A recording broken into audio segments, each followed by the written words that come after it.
Hello, আসসালামু আলাইকুম। কেমন আছেন সবাই? আজকে আমি বাসায় গার্লিক মাশরুম বানিয়েছি। ভাবলাম রেসিপিটা আপনাদের সাথে শেয়ার করি। গার্লিক মাশরুম বানাতে কিন্তু খুবই কম সময় লাগে। এখানে আমি একটা ক্যান মাশরুম নিয়ে নিয়েছি। আপনারা এই ক্যানগুলো যে কোনো সুপার শপেই পেয়ে যাবেন। আমি মাশরুমটা ভালো করে পানিতে ধুয়ে তারপর নিয়ে নিয়েছি।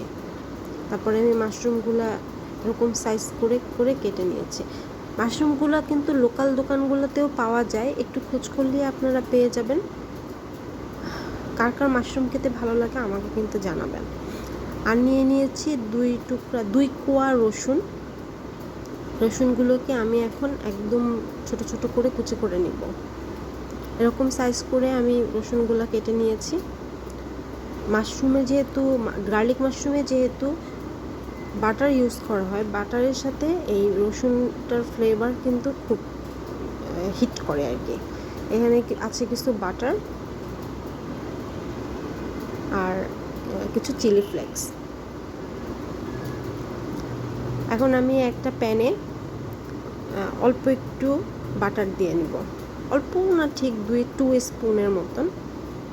আপনারা কোয়ান্টিটি অনুযায়ী নিয়ে নিতে পারেন, তবে আমার বাটারের ফ্লেভারটা খুবই ভালো লাগে, আমি একটু বেশিই নিয়েছি। এখানে দিয়ে দিলাম রসুন কুচিগুলো।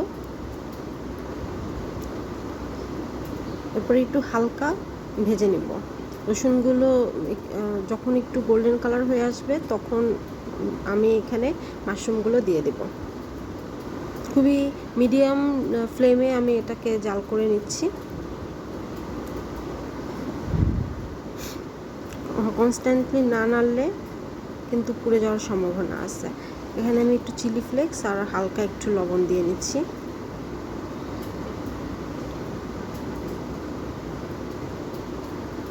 আমার গার্লিক মাশরুম রান্না করা কিন্তু প্রায় শেষ। যদি সব কিছু রেডি করাই থাকে তাহলে এটা বানাতে হয়তো 5 থেকে 6 মিনিট লাগবে, বা হাইয়েস্ট 10 মিনিট লাগে সব কিছু কাটাকাটি করা এগুলো ধরে নিয়ে। কেমন লাগলো রেসিপিটা জানাবেন। থ্যাংক ইউ সবাই।